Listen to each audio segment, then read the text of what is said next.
Sir, Rahul Gandhi ji ने चुनाव आयोग पे कुछ आरोप लगाए कल प्रेस कॉन्फ्रेंस करके, जिसके बाद चुनाव आयोग ने कहा कि जब उनके आरोपों की जांच परख की गई और कोई समस्या मिली तो एफआईआर दर्ज हुई, लेकिन जो बड़े पैमाने पर मत चोरी का उन्होंने आरोप लगाया है वो पूरी तरह बेसलेस है। कैसे देखते हैं? कैसे बेसलेस है? हमने मत चोरी की कोशिश का आरोप लगाया है। हमने तो कहा है आपसे कि ओटीपी की ट्रेल दे दीजिए। हमने तो कहा है आपसे कि क्या नाम, आप मोबाइल नंबर दे दीजिए। हमने तो कहा है आपसे कि आप जो है आईपी एड्रेस दे दीजिए। वो आप नहीं दे रहे हैं। 18 लेटर कर्नाटक की सीआईडी आपको लिख चुकी है। 9 लेटर कर्नाटक का मुख्य चुनाव आयुक्त आपको लिख चुका है। आप वो ट्रेल नहीं दे रहे, किसको बचा रहे हैं आप? हमने ये थोड़ी कहा वहां मत की चोरी, वहां मत की चोरी की कोशिश हुई। 6058 लोगों के मत डिलीट करने के लिए ऑनलाइन आवेदन हुआ, और जब उन लोगों से पूछा गया जिन लोगों ने आवेदन किया, तो उन्होंने कहा कि आवेदन हमने नहीं किया। कौन सा कॉल सेंटर है, कौन सा सॉफ्टवेयर है, कौन लोग कहां से कर रहे हैं? जब सीआईडी की ये जांच में आप सहयोग नहीं कर रहे हैं तो माना जाएगा कि आप लोकतंत्र के चोरों की रक्षा करने का काम कर रहे हैं, चुनाव आयोग और ज्ञानेश गुप्ता जी। वरना 7 दिन के अंदर ये लेटर दीजिए। आपकी ये जो जुमलेबाजी है ये नहीं चलेगी। लोकतंत्र को बचाने के लिए अब देश का युवा, देश का नौजवान और देश का किसान निकल पड़ा है, और ये यात्रा रुकेगी नहीं। तो सीडीएम अनिल चौहान ने कहा है पाकिस्तान पर हमला 1 बजे इसलिए किया गया था कि वहाँ के नागरिकों को कोई नुकसान न हो। देखिए, सेना अपना जो भी रणनीति बनाती है, उस पूरी रणनीति का पूरे भारत की क्या नाम, देश का एक एक देशवासी और पूरी कांग्रेस समर्थन करती है।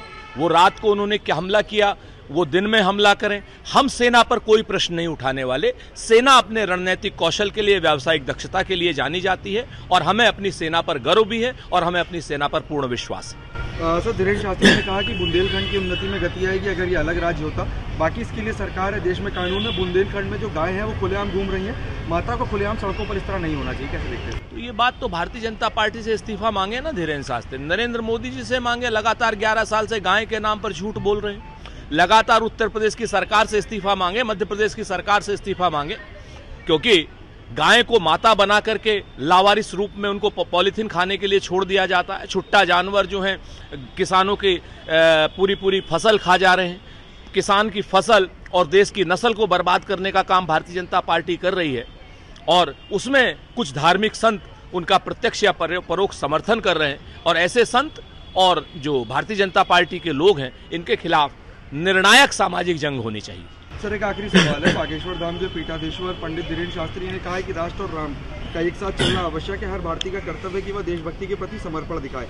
उन्होंने कहा कि मेरा मानना है कि भारत के चर्चों में, मस्जिदों, मंदिरों और सभी तीर्थ स्थलों में राष्ट्रगान गाया जाना चाहिए। धीरेन्द्र शास्त्री जी, सबसे पहले राष्ट्रगान संघ की शाखाओं में करा दो तो बेहतर हो जाएगा। आप संघ की शाखाओं में राष्ट्रगान करा नहीं पा रहे हैं, और संघ शास्त्री की तरीके से धीरेन्द्र शास्त्री बोल रहे हैं। सबसे पहले धीरेन्द्र शास्त्री संघ की शाखाओं में राष्ट्रगान आवश्यक कराएं, अनिवार्य कराएं, उसके बाद इस तरीके के प्रवचन दें। उन्होंने ये बात कही है। इसके साथ सर, क्या लगता है कि क्या राहुल गांधी भारत में भी नेपाल जैसे हालात चाहते हैं? भारत में नेपाल जैसे हालात तो भारतीय जनता पार्टी, उनका पूरा इकोसिस्टम चाहता है। श्री राहुल गांधी जी तो देश की नस्ल और देश की फसल को और देश के लोकतंत्र को बचाने की बात कर रहे हैं। देश की नस्ल और देश की फसल तभी बचेगी जब युवा अपने भविष्य के प्रति जागरूक होगा, जब युवा वोट चोरी को पकड़ेगा, जब वोट चोरी के खिलाफ युवा आंदोलन करेगा, अपने अधिकार को लेने के लिए युवा आंदोलन करेगा, किसान अपने अधिकार को लेने के लिए, अपनी नस्ल और अपनी फसल को बचाने के लिए अधिकार को लेने के लिए आंदोलन करेगा।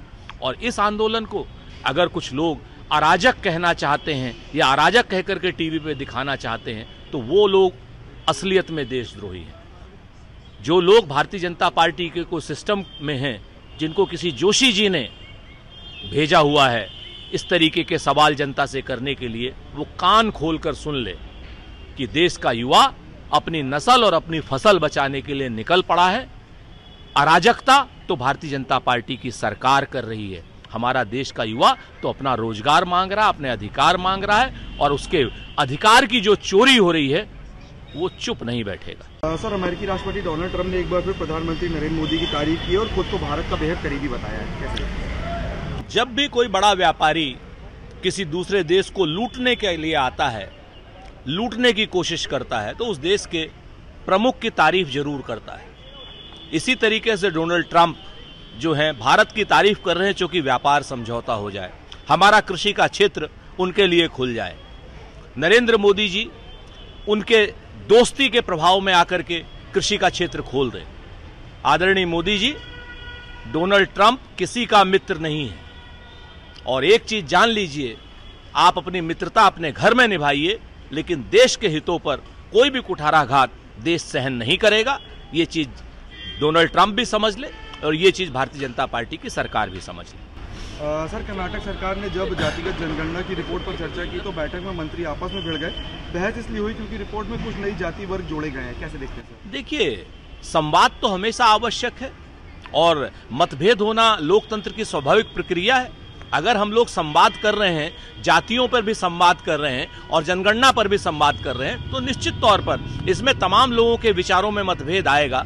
ये मतभेद हमेशा लोकतंत्र के लिए सुखद होते हैं। हम लोग भारतीय जनता पार्टी की तरीके से नहीं है कि वहां खाता ना बही, जो चचा मोदी कहे वही सही।